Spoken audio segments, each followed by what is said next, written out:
Mute कर दो। अस्मद्गुरुभ्यो नमः, अस्मत्परमगुरुभ्यो नमः, अस्मत्सर्वगुरुभ्यो नमः, श्रीमते रामानुजाय नमः, अस्मद्गुरुपरम्परायै नमो नमः। प्रथमाध्याये प्रथमपादे प्रथममधिकरणं तत्र लघुसिद्धान्तभागः, तस्य अनुवर्तनवर्गः अष्टमः वर्गः।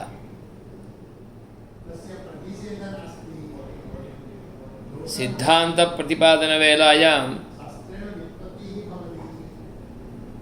ब्रह्मविज्ञानादेव अविद्यानिवृत्तिः भवति इत्युक्तम्। अस्तुर्कामम् अविद्यानिवृत्तिः ब्रह्मज्ञानात् भवतु, परन्तु ब्रह्मज्ञानं तत् कीदृशम् इति वक्तव्यं। तत् उपासनरूपं वा अथवा वाक्यार्थज्ञानरूपं वा इति। वाक्यार्थज्ञानरूपं तु भवितुं नार्हति, यतोहि वाक्यार्थज्ञानात् ब्रह्मज्ञानम् अथवा मोक्षः इति वक्तव्यस्यैव आवश्यकता नास्ति, विधेः एव अपेक्षा नास्ति। यः कोऽपि शब्दप्रयोगं करोति चेत् तस्य बोधः स्वतः भवति। तत्र ब्रह्म उपासनं कुरु इत्येवं रूपेण विधानं किमर्थं तर्हि? ज्ञानादेव भवति चेत् ब्रह्म जानीहि इत्यपि वक्तव्यं नास्ति। अतः विधानमन्तरेणैव तद्भवति। न तत्र एवं नास्ति, विधिः अपेक्षिता।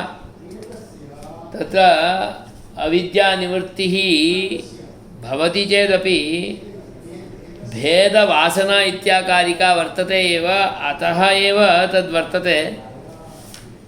एवं केवलं वाक्यार्थज्ञानेन अविद्यानिवृत्तिः अपि न भवति, अतः उपासनरूपमेव ज्ञानं तत् इति वक्तव्यं खलु इति इच्छया वदति। तदानीं न विद्यानिवृत्तिः सत्यं, तत्तु वासनायाः विद्यमानत्वात् भवति। अतः वाक्यार्थज्ञानात् मोक्षः, परन्तु मोक्षः तदानीमेव न भवति यतोहि वासना वर्तते। मोक्षः न भवति, वासना वर्तते इति चेत्, वासना अस्ति इति चेत्, भेदवासना अस्ति चेत् भेदज्ञानं भवेदेव। माटी है, एतत् संबंधी सर्वसामग्री वर्तते तो घट होना ही है। सामग्री है, कार्य नहीं बनेगा, ऐसा कभी भी नहीं हो सकता है। तो भेदवासना सामग्री है, तो भेदवासना का काम क्या है? भेद, वो तो होगा ही। न निवृत्तमपि तन्निवृत्तं न भवति, उसके लिए मूल नहीं है, क्योंकि वाक्यार्थ ज्ञान आ गया है। अतः छिन्नमूलत्वेन तत् भेदवासना अस्ति चेदपि बन्धाय न भवति।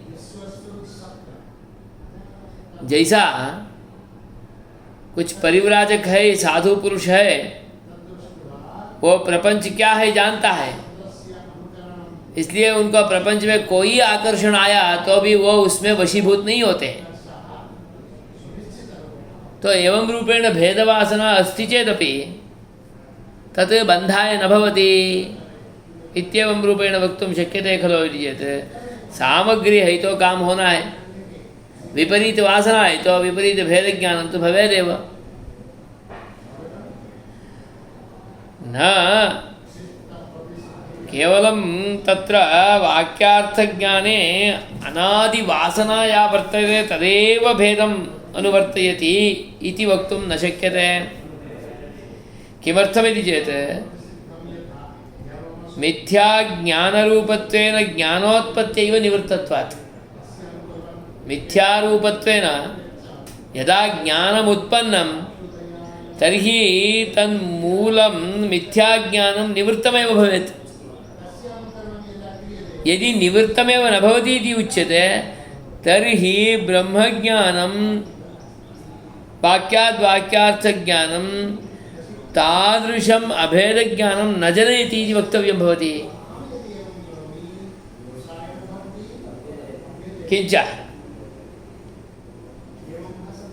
ज्ञानोत्पत्तौ मिथ्यारूपायाः तस्याः अनिवृत्तौ निवर्तकान्तराभावात् भेदवासना एवमेव वर्तते। वाक्याद् वाक्यार्थज्ञानम् अभूत् मोक्षस्तु भवत्येव अविद्यानिवृत्तिरूपमोक्षः इति उच्यते चेत् भेदवासना तथैव अस्ति चेत् सा भेदवासना कया गच्छति इति तत्कृते पुनः अन्यत् सामग्री अन्वेषणीयं भवति। भेदवासना है इसलिए अनुवर्तते ऐसा बोलेंगे, और वो भेदवासना ऐसा ही है तो उस भेदवासना का निवर्तक कौन है? फिर तत्र वाक्याद् वाक्यार्थज्ञानम् इत्येवं रूपेण किमपि आनेयं तत्तु नास्ति। इदानीं वाक्याद् वाक्यार्थज्ञानं तु अभूत् मूलं छिन्नं, तर्हि भेदवासना अनुवर्तते चेत् विद्यमानभेदवासनायाः निवर्तकः अपरः कश्चित् कल्पनीयः, सः कोऽपि नास्ति। अतः निवर्तकान्तर अभावात् वासना न निवर्तते एव। कितने भी जन्म होगा तो अभी वासना तो गया ही नहीं। मोक्ष प्राप्त अविद्या निवृत्ति हो गया परंतु वासना गया नहीं। अविद्या निवृत्तिरभवत् परंतु उत्पन्न स विद्यमाना सा वासना या वर्तते सा तो नष्टा एव न भवति। और वासना है तो उसका तो काम वो करेगा ही, करना ही पड़ता है क्योंकि सामग्री है वो। अतः वासना है वाक्यार्थ ज्ञानम अभूत्, वाक्यार्थ ज्ञानेन अविद्या निवृत्ति ही जाता, तथापि छिन्नमूलत्वात् भेद ज्ञानं न भवति इत्युच्यते चेत् तत् बालिशभाषितं। किं बालिशभाषितं? यानेन गच्छति, स्थानं प्राप्तवान्, तथापि शिशुः वदति मया तत् स्थानं गन्तव्यं, यानेनैव पुनः गन्तव्यम् इति। प्राप्तं स्थानं तथापि बालः यथा हठं करोति तद्वत् वासना वाक्यार्थज्ञानात् छिन्नमूलः तथापि भेदज्ञानम् अनुवर्तते इति चेत् तत् बालिशभाषितं। द्विचन्द्रज्ञानादौ वर्तते इति चेत् द्विचन्द्रज्ञानं यद्वर्तते तत्र अंगुल्यवष्टम्भः कारणम्, और ये अंगुल्यवष्टम्भः वस्तुतः एतत् करणेनैव भेदज्ञानं भवति इति जानीमः, ज्ञात्वा कुर्मः खलु, अज्ञात्वा न कुर्मः। ये बाधक नहीं होता है, ये बाधक भी प्रामाणिक है, ये है ही, ये करके हम अंगुल्यवष्टं को ऐसा एवं रूपेण अंगुल्यवष्टं कृत्वा एव एतत् वयं साधयन्तः स्मः इति वयमपि जानीमः एव। अतः मिथ्याज्ञानं तत्र तु अनुवर्तते, तेन विरोधो नास्ति। अतः कदाचिदपि ज्ञानोत्पत्तिः भेदवासना निरसनं न भवति चेत् न भवत्येव। कदाचिदपि ज्ञानोत्पत्तिः एव न भवेत्, यतोहि भेदवासना अस्ति एव। अतः भेदवासनायाः अनादिकाल उपचितत्वेन अपरिमितत्वात् तद्विरोधि भावनायाश्च अल्पत्वात् अनया तन्निरसन अनुपपत्तेः। और भेदवासना अनुवर्तते चेत वो तो बहुत है, क्योंकि अनादिकाल से है। और एतत् तद्विरुद्ध ज्ञानं यद्वर्तते ब्रह्मैकत्वज्ञानम् आत्मैकत्वज्ञानं तत्तु अल्पं, वाक्यात् वाक्यार्थज्ञानमेव खलु। उपासना चेत् तदानीम् अधिकं भवति। उपासना तु नास्ति, केवलं वाक्यात् वाक्यार्थज्ञानं, तत्तु अल्पं भवति। अल्पेन महतः नाशः न भवति कदापि। कहीं इधर उधर थोड़ा वेदांत को सुन लिए तो मोक्ष नहीं मिलेगा।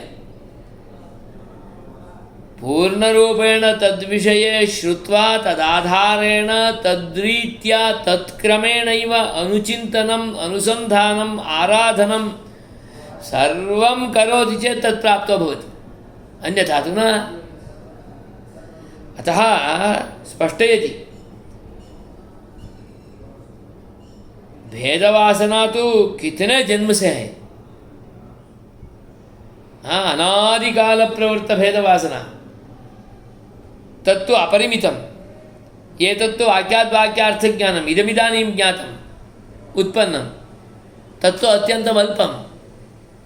अल्पेन महतः अनल्पस्य विना विरोधः एव न भवति, नाशः एव न भवति।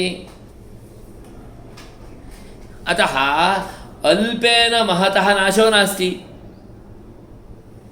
एवञ्च अभेदज्ञानेन नाम आत्मैकत्व विज्ञानेन अनेन वाक्यात् उत्पन्नेन ज्ञानेन भेदवासनायाः निरसनमेव न भवति।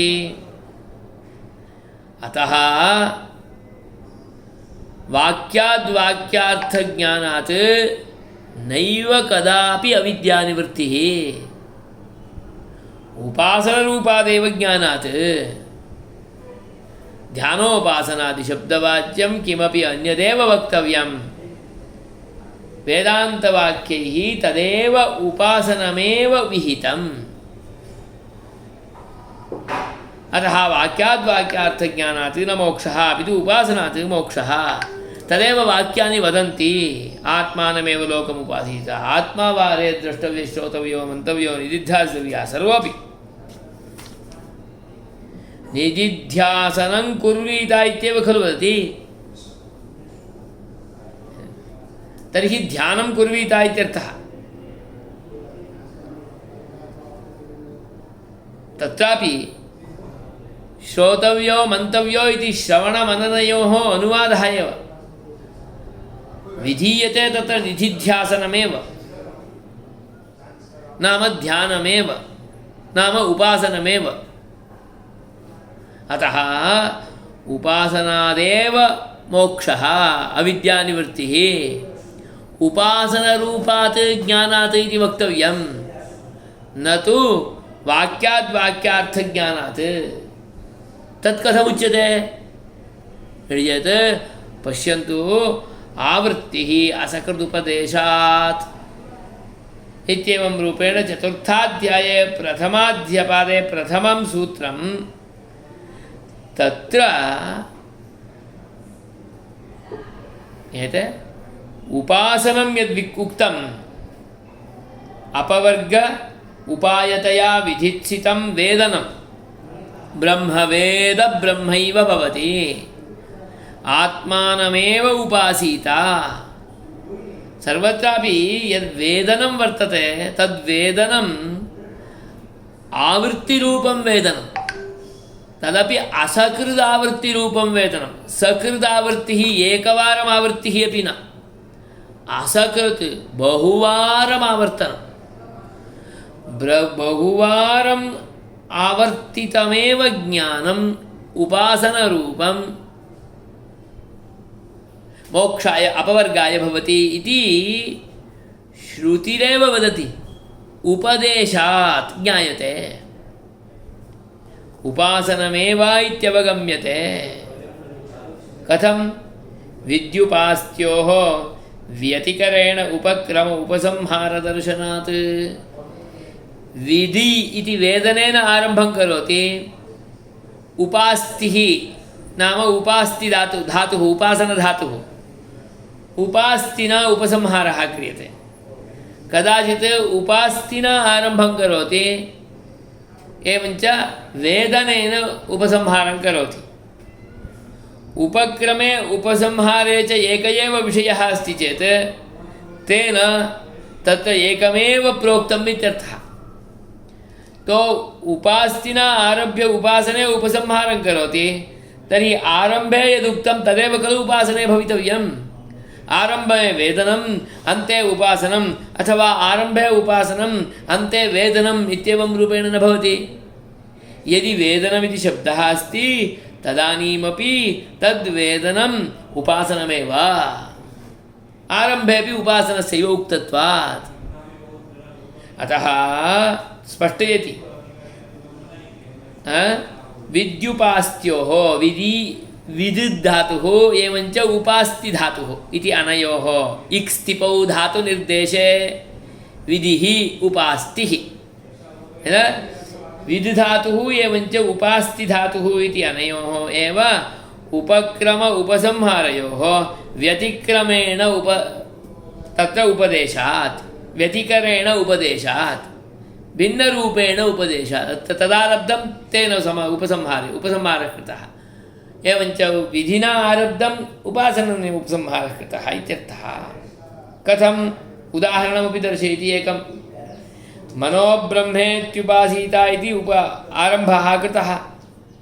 तत्र भाति च तपति च कीर्त्या यशसा ब्रह्मवर्चसेन एवं वेद न स वेद अकृत्स्नो ह्येषः आत्मेत्येवोपासीता यस्तद्वेद यत्स वेद समयैतदुक्तः इत्यत्र अनुमयेतां भगवो देवतां शाधियां देवतामुपास्ते इति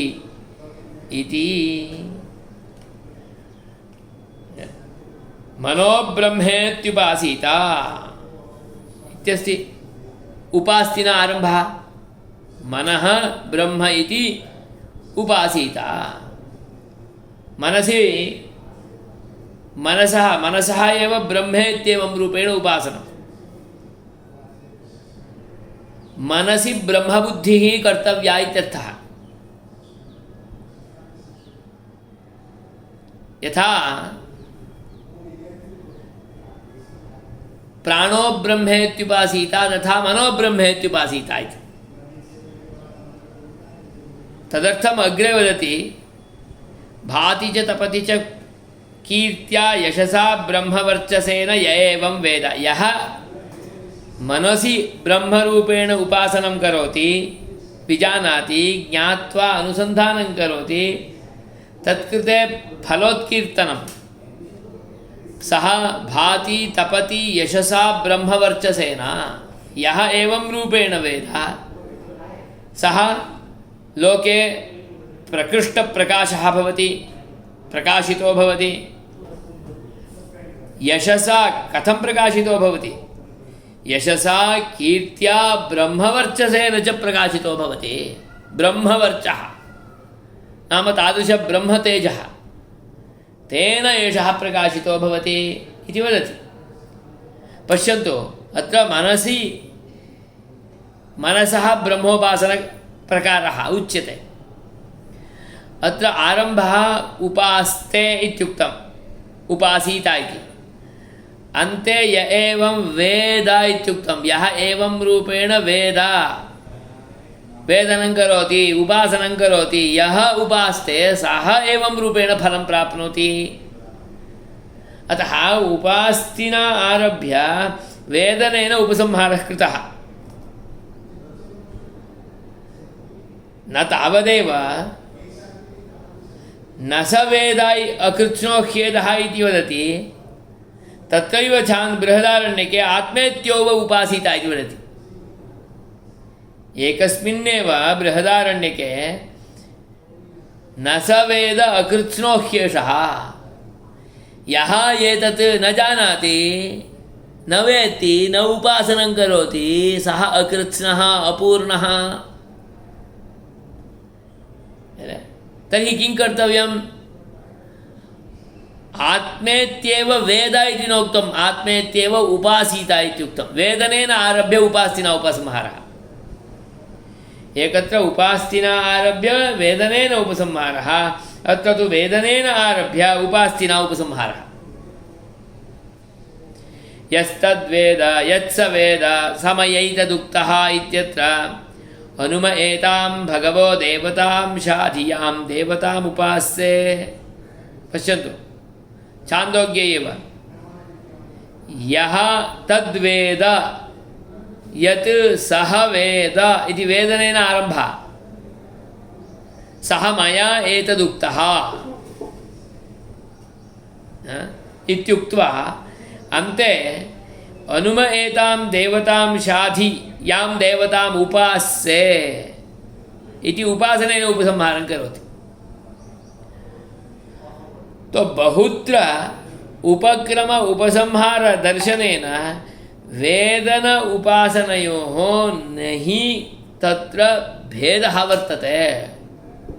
उपास्तिरेव वेदनं, वेदनमिति चेत् उपास्तिरेव। तर्हि उपास्तिः इति चेत् किम्? उपास्तिरेव ध्यानं। तर्हि उपासनं ध्यानं नाम किम् इति चेत् ध्यानम् इति चेत् तैलधारावद् अविच्छिन्नस्मृतिसन्ततिरूपम्। ध्यानञ्च तैलधारावत् अविच्छिन्नस्मृतिसन्तति। ध्यानं नाम किं? स्मृतेः सन्तानः, स्मरणस्य सन्ततिः, अनुस्यूतधारा। मन्त्रेण नारायणः इत्येवं रूपेण ध्याति चेत् तस्यैव वारं वारम् अनुसन्धानं, सततम् अनुसन्धानं, तदेव ध्यानं। कथम् इति चेत् विच्छेदः एव न भवेत् तथा अनुसन्धानं। मध्ये विच्छेदो भवति चेत् तदानीं ध्यानं न भवति, विच्छेद एव न भवेत्। कथं विच्छेदः न भवेत् इति चेत् तदर्थम् उदाहरणं दृष्टान्तं दर्शयति तैलधारावत् इति। यथा तैलस्य धारा एकरीत्यैव समायाति, कुत्रापि उच्छृङ्खलता नास्ति। जलधारायामपि कदाचित् इतस्ततः भवितुमर्हति, परन्तु तैलधारायां तु सर्वथा न। तत्रापि तैलधारायाम् ऐरण्डतैलं चेत् सर्वथा घनीभूतस्वरूपेण धारारूपेण सततं वहते, किञ्च एकरीत्यैव वहते। यः गात्रः आरम्भे आसीत् स एव गात्रः अन्ते भूमौ पतनसन्दर्भपर्यन्तमपि भवति। अतः तैलधारावत् अविच्छेदः, किञ्चिदपि विच्छेदो न भवेत्। तथा भगवतः सततम् अनुसन्धानं, तदेव ध्यानं। तादृशध्यानं भवति चेत् तं परमात्मानम् आप्नोति। अतः अत्र स्पष्ट इति पश्यन्तु। ध्यानञ्च तैलधारावत् अविच्छिन्नस्मृतिसन्ततिरूपम्। तैलधारावद् अविच्छिन्नस्मृतिसन्ततिः इति चेत् सा स्मृतिः अपि कथं भवेत्? स्मृतौ अपि भ्रान्तिः न चलति, सन्देहोऽपि न चलति। एवं वा तद्वा इत्यपि न भवेत्। इदमित्थन्त्वेन रूपेण स्मरणं कुर्यात्। सा स्मृतिः एव ध्रुवा स्मृतिः इत्युच्यते।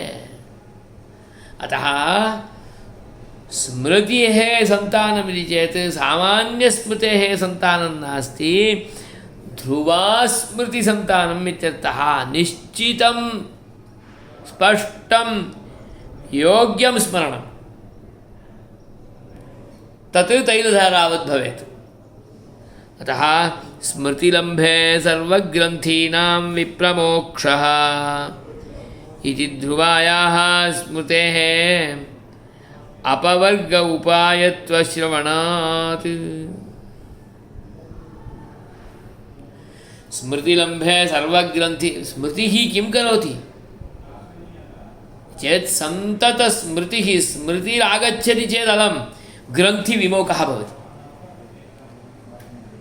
नाम सततं परमपुरुषस्य अनुसन्धानं, तदपि स्मरणरूपं। दर्शनेन नहि सर्वग्रन्थिविमोको भवति, स्मरणेन भवति। तदपि अविच्छिन्नस्मरणेन, तैलधारावदविच्छिन्नसन्ततस्मरणेन मुक्तिर्भवति। अतः स्पष्टयति अत्र स्मृतिलम्भे सर्वग्रन्थीनां विप्रमोक्षः इत्युक्तं तत्र सा स्मृतिः तादृशी एव भवेत् यया स्मृत्या ग्रन्थिविमोकः भवेत्। सा स्मृतिः का तर्हि इति चेत् ध्रुवा स्मृतिरेव।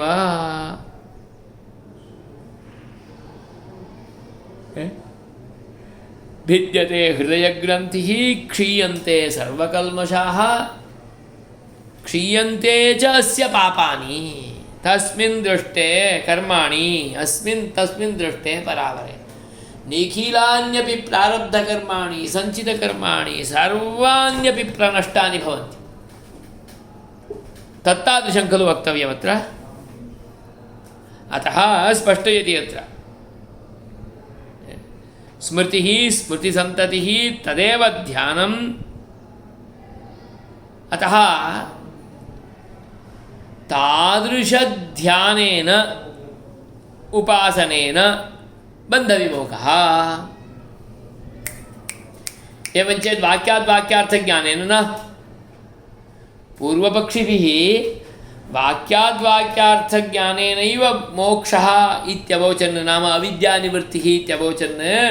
तत् न सम्भवते। उपास्तिः ध्यानेन इत्युक्तत्वात् तद्ध्यानं किं रूपम् इति तु स्पष्टं वक्तव्यं। तदङ्गीकुर्मः। अतः वदति आत्मा वा अरे द्रष्टव्यः इत्यनेन निदिध्यासनस्य दर्शनसमानाकारता विधीयते। आत्मा वा अरे द्रष्टव्य श्रोतव्यो मंतव्यो निदिध्यासितव्यः इति पूर्वपक्षे निरूपय वेलायाम् उद्धृतं वाक्यं तत्स्पष्टयति। तत्र निदिध्यासनमेव विधीयते। निदिध्यासितव्यः निदिध्यासनमिति चेत् तत् दर्शनसमानाकारमेव ज्ञानं।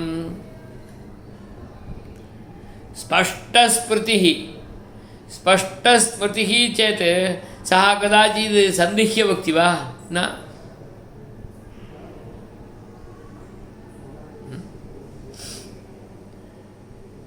भवति च स्मृतेः भावनाप्रकर्षात् दर्शनरूप। तत् स्मृति कथं दर्शनसमानाकारा भवति चेत् स्मृतिः तत्र भावनाख्यसंस्कारः तत्प्रकृष्टः भवति चेत् दर्शनरूपमेव भवति।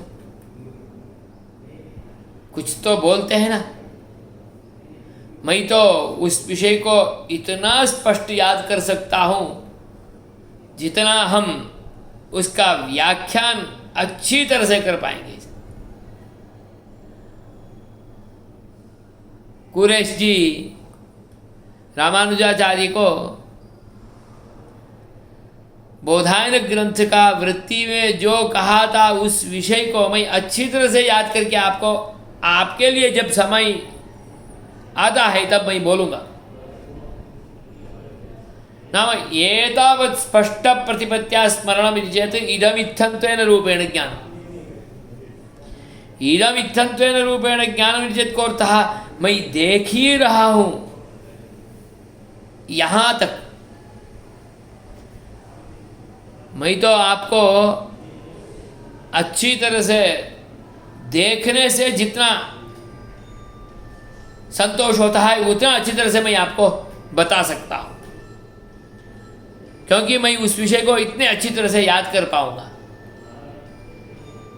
तो स्मृतिलम्भः अपि भावना प्रकर्षेण दर्शन समानाकारः भवति। अभी लॉकडाउन है, मंदिर जाने का जरूरत नहीं है, घर में बैठ के ही भगवान को दर्शन जितना मैं याद कर सकता हूँ। मोबाइल द्वारा करेंगे अभी, वो विषय अलग। हाँ,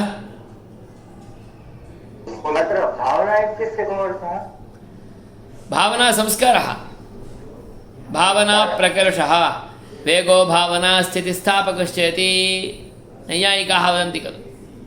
भावना प्रकर्षात् स्मरणं दर्शनरूपं भवति। दर्शनरूपं भवति इति वक्तव्यं खलु। अतः दर्शनसमानाकारता इत्युक्तं। यतोहि दर्शनं तु दर्शनमेव, दर्शनसमान आकारः भवति, कदाचित् तदपेक्षयापि उत्कृष्टो भवति। इसलिए कुछ योगियों बोलते हैं ना अपना योग शक्ति से, मैं आपको देख रहा हूँ वैसा आपको बता सकता हूँ, दिखा सकता हूँ। यहाँ तो कैसे आ सकता है, मुझे तो जहाज देखना है, घर के अंदर कहाँ आएगा, नहीं आएगा, परंतु तो आपको याद में आ जाएगा अच्छी तरह से। ना ऐसा आपको आंख बंद करके मैं जो बोलता हूँ उसमें ही ध्यान रखते हुए उस विषय को चिंतन करना, आ विषयનું चिंतन કરવું એવું કહે છે ને, चिंतवन करવું। तच्चिंतनं मंदम मंदम भावना प्रकर्षपर्यन्तं गत्वा तत् वो सामने ही देख रहा हो वहाँ तक हो जाएगा। सा एव स्मृतिः भावना प्रकर्षेण दर्शन समानाकारतां प्राप्नोति।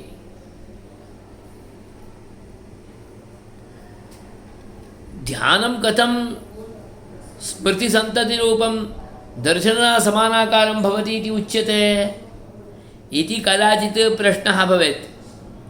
तदर्थं वक्ति अत्र प्रमाणं वर्तते। स्मृतेः भावना प्रकर्षात्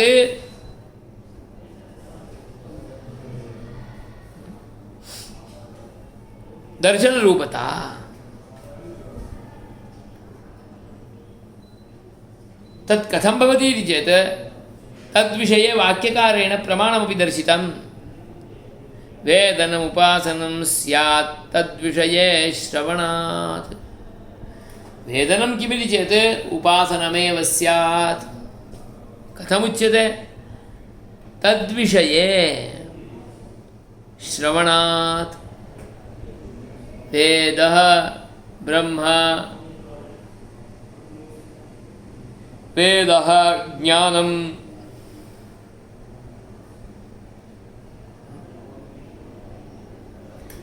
वेदः उपासनम् इत्येतस्मिन् विषये प्रमाणमस्ति श्रवणात्। श्रुतिः श्रूयते अतः उपक्रम उपसंहारादिना। अतः अत्र वेदन उपासनमेव इति सर्वासु उपनिषत्सु मोक्षसाधनतया विहितम् उपासनम् इत्युक्तम्। मोक्षसाधनत्वेन रूपेण प्रोक्तं तु उपासनमेव। उपासनं विना सकृज्ञानरूपं तु सर्वथा न भवति।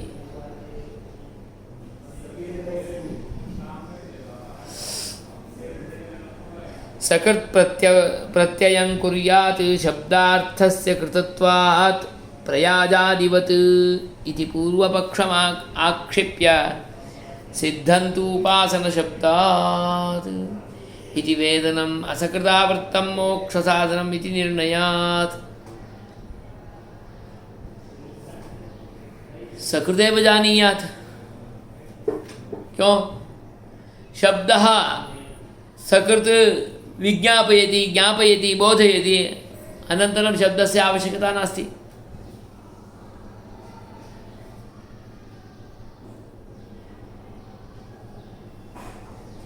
शब्दः अर्थं बोधयति तो उनका काम हो गया।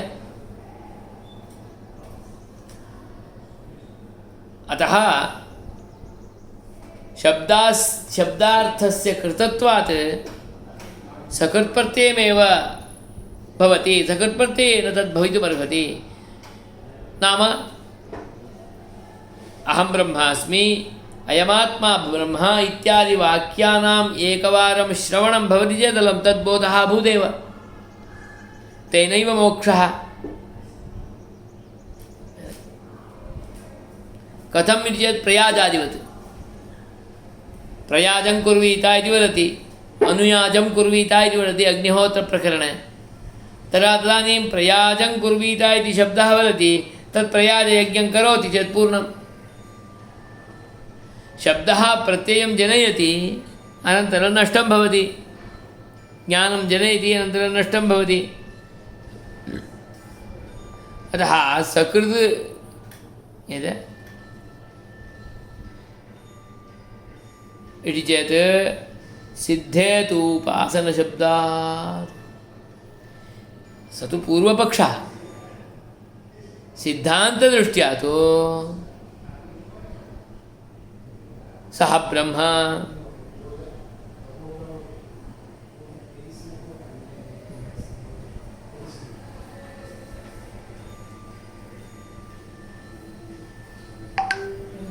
सिद्धे तु उपासनशब्दात् इति तत्र उपासनशब्दः एव भवति।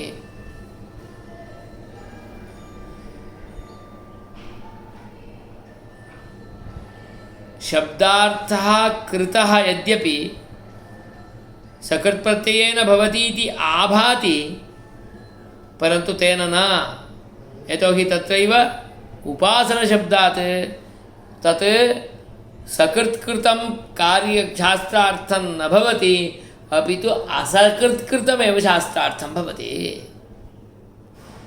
सकृदावर्तनेन शास्त्रे विधित्सितं यत् उपासनं तत् कृतं न भवति, असकृत्कृतमेव कृतं भवति।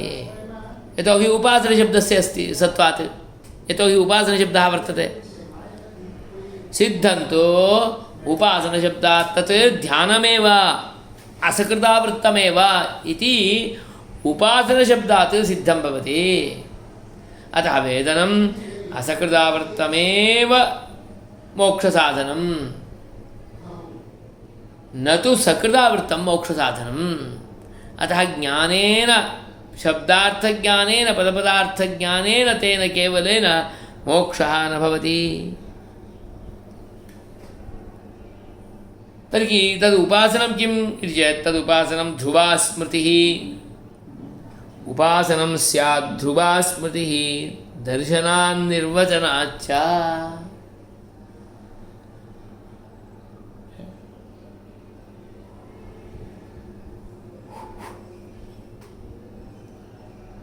तत्र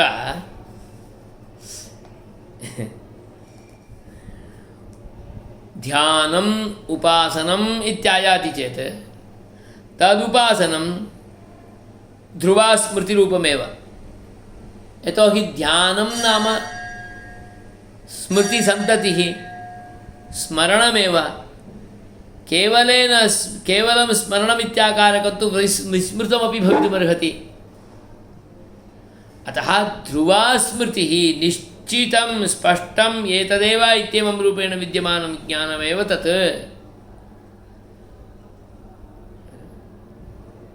तदेव मोक्षसाधनम्।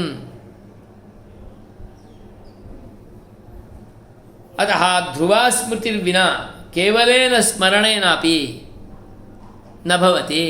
अतः ध्रुवा स्मृतिरूपमेव स्मरणं तत्।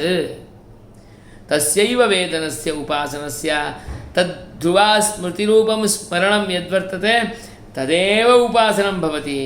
सकृदावृत्तस्य ध्रुव अनुस्मृतित्वम् उपवर्णितं। सेयं स्मृतिः दर्शनरूपा प्रतिपादिता।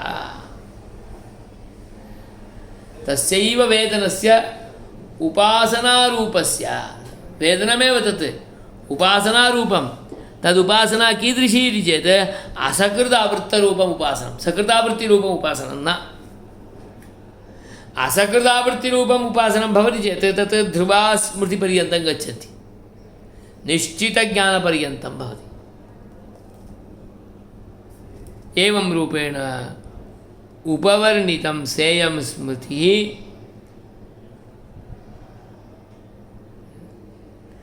दर्शनरूपा प्रतिपादिता। स्मृतिः का इति चेत् सा स्मृतिः एवं रूपेण संस्कारयुक्ता, सा दर्शनसमानाकारतां भजते।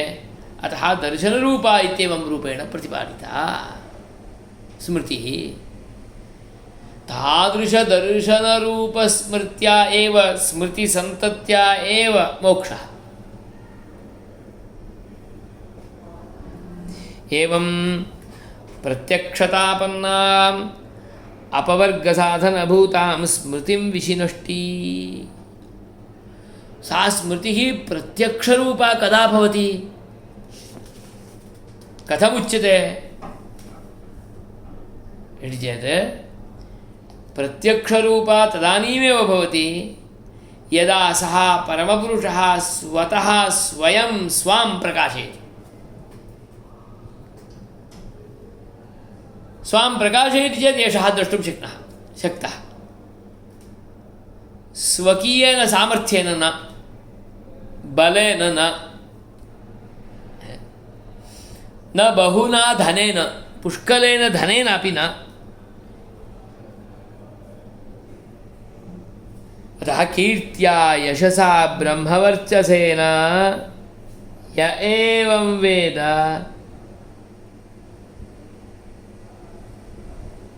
न स वेद अकृत्स्नो ह्येषः आत्मेत्येवोपासीत।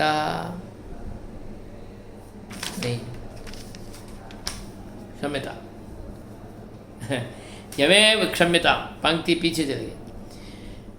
यमेवैष वृणुते तेन लभ्यः तस्यैष आत्मा विवृणुते तनुं स्वाम्। अयमात्मा प्रवचनेन प्राप्यः नास्ति, बुद्ध्या प्रतिभया मेधया ज्ञानेन स तेनापि प्राप्यो नास्ति, समर्पणेनापि प्राप्यो नास्ति। समर्पणं स्वकीयं कृत्यं सः करोति, परन्तु सः यदि एनं प्राप्तुम् इच्छां प्रकाशयति स एव प्राप्यः, सर्वोऽपि न इति। केवलश्रवणमनननिदिध्यासनानाम् आत्मप्राप्त्युपायत्वम् उक्त्वा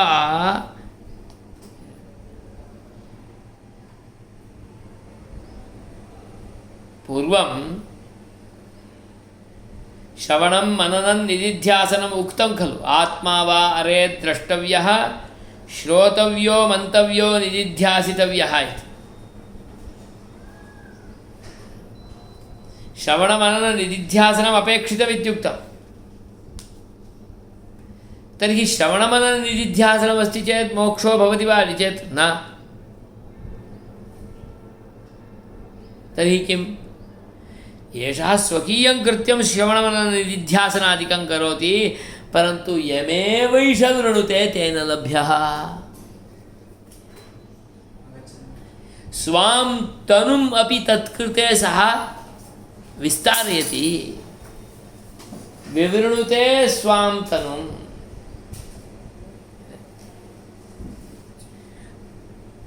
तो वृणुते तेन लभ्यः इत्युक्तं खलु। यः यस्य वरणं करोति, वरणं तु परमपुरुषः करोति चेत् सः प्रियतमः एव भवेत्। अत एव वर्गोडामा वर् इत्येवं रूपेण शब्दप्रयोगः।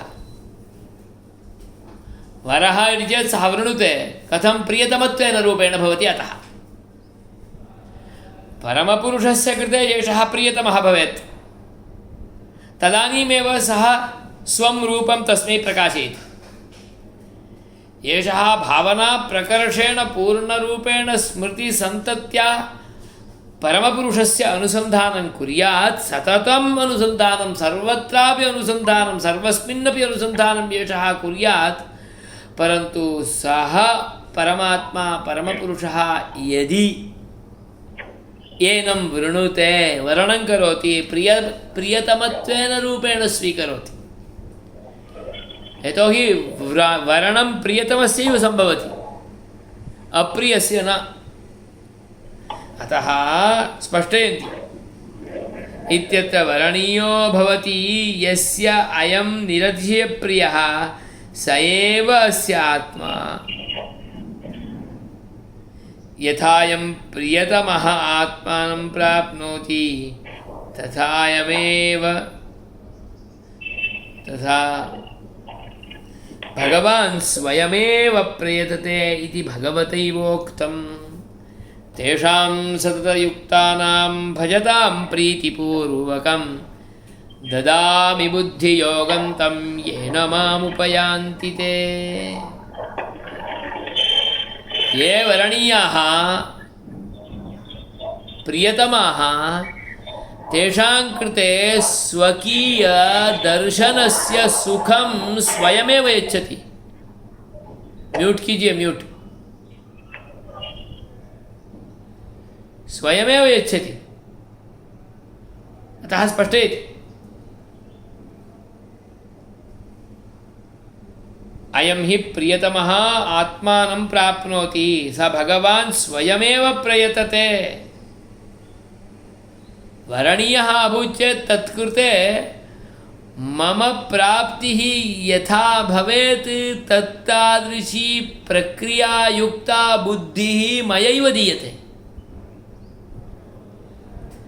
बुद्धियोगम् अहं ददामि येन मामुपयान्ति। येन बुद्धियोगेन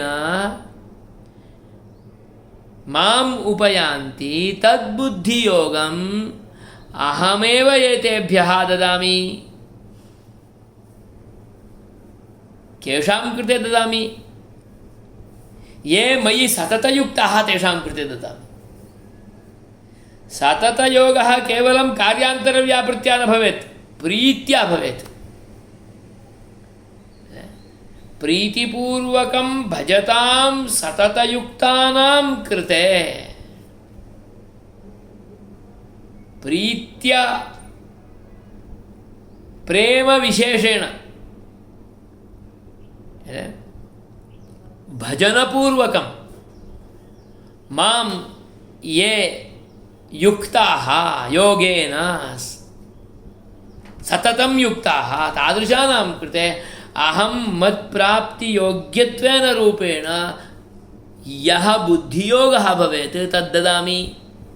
नाम मम साक्षात्कारार्थं योग्यरूपेण ज्ञानं ददामि, दिव्यं ददामि। अत एव भगवान् अपि अवोचत् दिव्यं ददामि ते चक्षुः येन मम दर्शनं त्वं कर्तुं शक्नोषि तत्तादृशं दिव्यं चक्षुः ददामि। अत्र दिव्यां बुद्धिं ददामि। सा बुद्धिः परमप्रेमरूपा सततयुक्ता अस्ति। अतः भावना प्रकर्षेण तस्य परमपुरुषस्य इच्छया तदीयसङ्कल्पेन तदीय अनुग्रहेण तदीयं रूपं एषः साक्षात्करोति।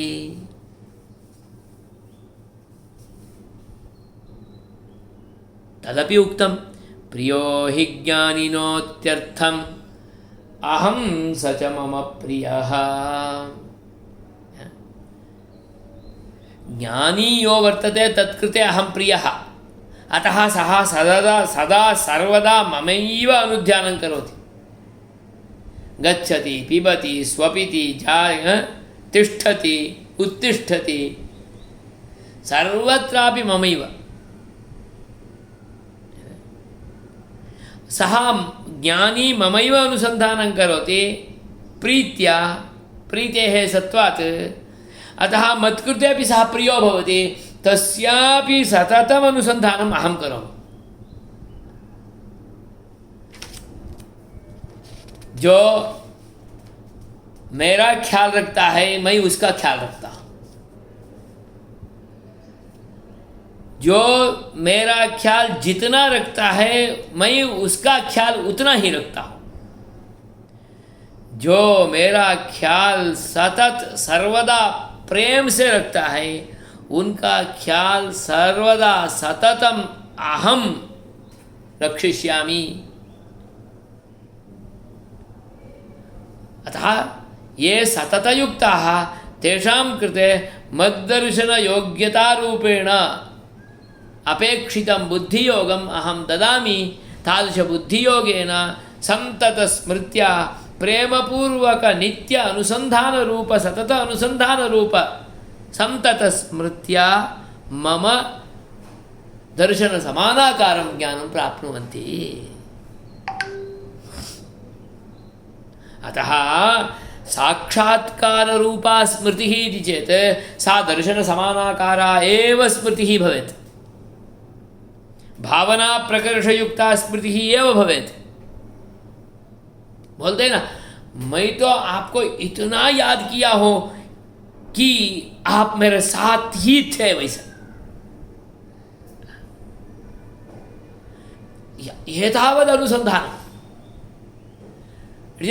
भगवतः अनुसन्धानम् एवं करोति, सः सर्वदा तस्य सहैव वर्तते एवं रूपेण। अत एव भक्ताः भगवन्तं विहाय भवितुमेव नेच्छन्ति।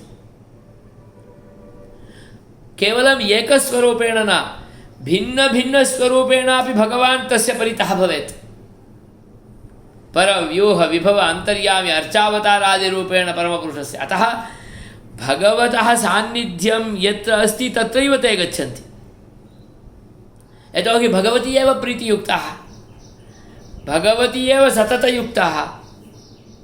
अतः तद्दर्शनं यत्र न भवति, तद्विरुद्धं किमपि पर्यावरणादिकं भवति, तत्र न गच्छन्ति एव ते।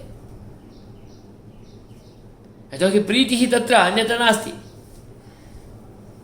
अतः साक्षात्काररूपा स्मृतिः स्मर्यमाणम् अत्यर्थप्रियत्वेन स्वयमपि अत्यर्थप्रिया यस्य स एव परेण आत्मना वरणीयो भवति। साक्षात्काररूपा स्मृतिः स्मर्यमाण स्मृतिः अत्यर्थप्रिया, अतः सततं तस्यैव अनुसन्धानं करोति।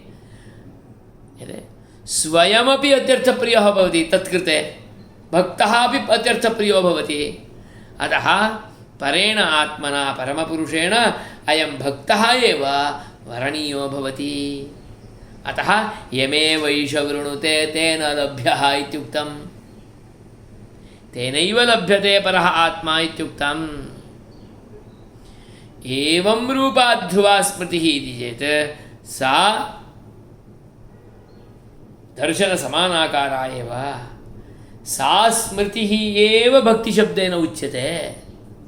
तदेव तैलधारावद् अविच्छिन्नस्मृतिसन्ततिरूपा भक्तिः ध्यानम् इत्युक्तम्।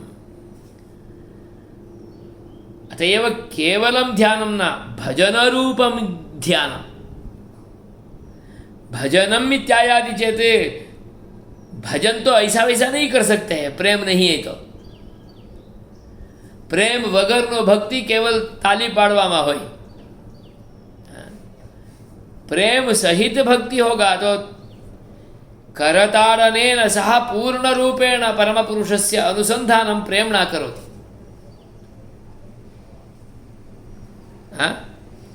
ध्रुवा अनुस्मृतिरेव भक्तिशब्देन उच्यते। उपासनपर्यायत्वात् भक्तिशब्दस्य। ततः भक्तिः चेत् उपासनमेव।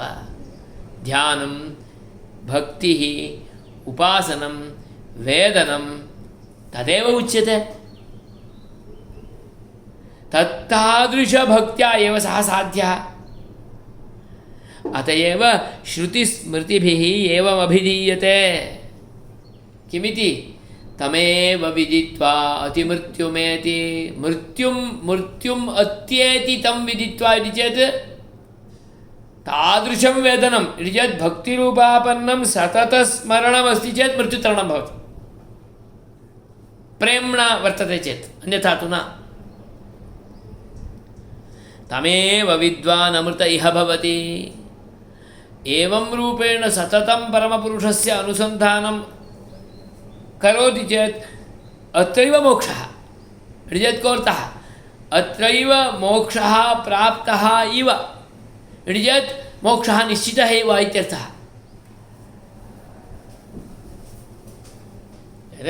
नान्यः पन्था अयनाय विद्यते। वेदनेन विना ध्यानेन विना भक्त्या विना अन्यः पन्थाः नास्ति अयनाय प्राप्त्यै। स्पष्टं वदति स्वयमेव नाहं वेद न तपसा न जानेन न चेज्यया शक्य एवं विधो द्रष्टुं दृष्टवानसि मां यथा। हे अर्जुन, मां यथा त्वम् इदानीं युद्धक्षेत्रे विश्वरूपदर्शनरूपेण दृष्टवान् तादृशं दर्शनम् अन्येन केनापि साधनेन न भवति। भवान् मयि शरणागतः, अतः त्वत्कृते अहम् एतादृशं दर्शनसुखम् अयच्छम्। किं तद्दर्शनं? यद्दर्शनं चतुर्वेद अध्ययनं भवति चेदपि न भवति। सतत तपः कायक्लेशरूपादिकं कुर्वन्तः ये परम ऋषयः बहुकालम् अनुतिष्ठन्ति तेषां कृतेपि नाभवत्, न भवति। न युज्यया आराधनादिकं सततं कुर्वन्ति पञ्चकालपरायणाः, प्रातः मध्याह्ने सायं सर्वदा अध्ययन भगवत्परायणाः, तेषां कृतेपि न भवति। न दानेन न च युज्यया एवं शक्यः, एवं विधः न शक्यः। केवलं त्वत्कृते एव एवं विधः शक्यः भवम्। यतोहि परमप्रीत्या भक्त्या मयि शरणागतः त्वम्, अतः। इतोपि स्पष्टेति भक्त्या त्वनन्यया शक्यः अहमेवं विधोऽर्जुन। ज्ञातुं द्रष्टुं च तत्त्वेन प्रवेष्टुं च परन्तप। अनन्यया भक्त्या एव अहम् एवं विधः दर्शनयोग्यः भवितुमर्हामि हे अर्जुन। एवं विधः, एवं विधं दर्शनं ज्ञानं न केवलं तावदेव, एतादृशं ज्ञानं प्राप्य मां प्राप्तुमपि त्वं शक्नोषि इति हे परन्तप इत्येवं रूपेण तत्र सम्बोधनं कृत्वा वदति। अर्जुनं सम्बुद्ध्य वक्ति। अतः अनन्यया भक्त्या एव प्राप्यः। अनन्या भक्तिः इति चेत् सतत सतत दर्शनं, सततम् अनुसन्धानम्, अन्य दर्शनस्पृगपि न भवेत् तत्र। अनन्या भक्तिः, अन्यसम्बन्धरहिता भक्तिः, ध्यानं, प्रेमपूर्वकम् अनुसन्धानं। तदानीमेव अहमेव स्वतः आगत्य दर्शनं प्रयच्छामि। पुरुषः सपरः पार्थ भक्त्या लभ्यस्त्वनन्यया। हे पार्थ, सः अनन्यया भक्त्या एव प्राप्यः। सः कः? पुरुषः।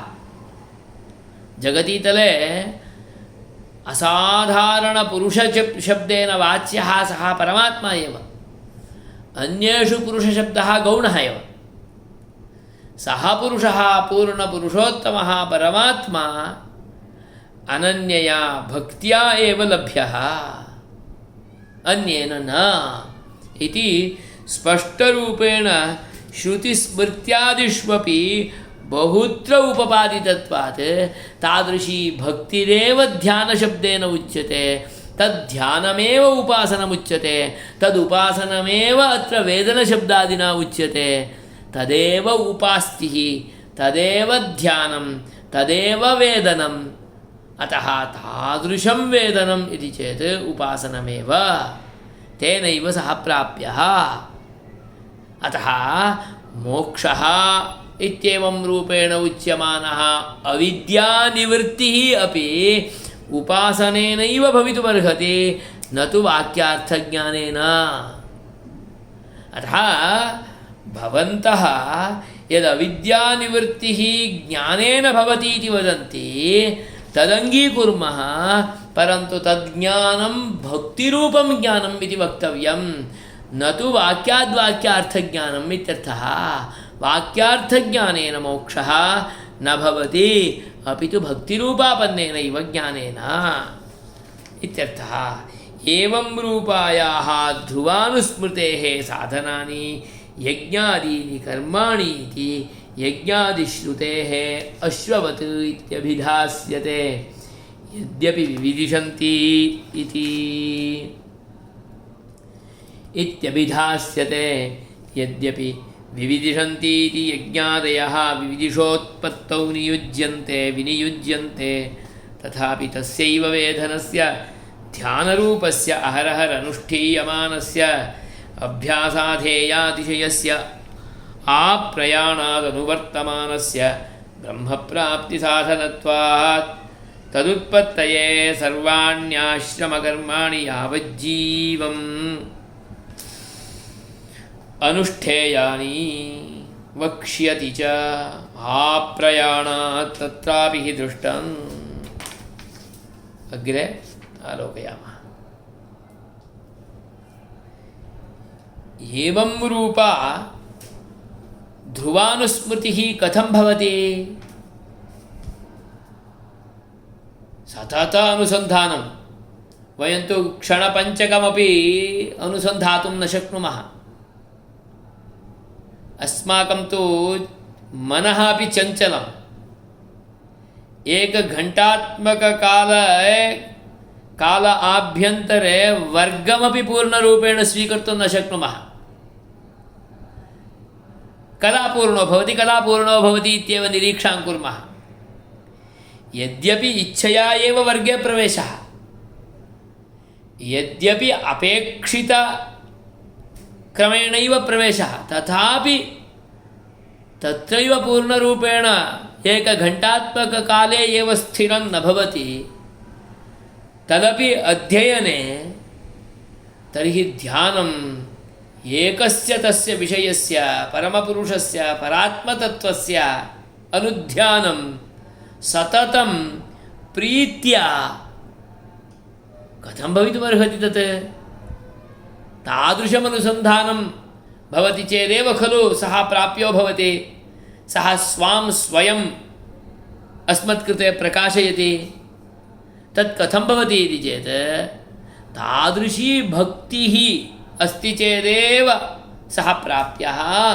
तादृशी भक्तिः कथं भवति इति चेत् तद्वक्तिश्रुतिः यज्ञादिश्रुतेः अश्ववत्। तद्वयं श्वः पश्यामः।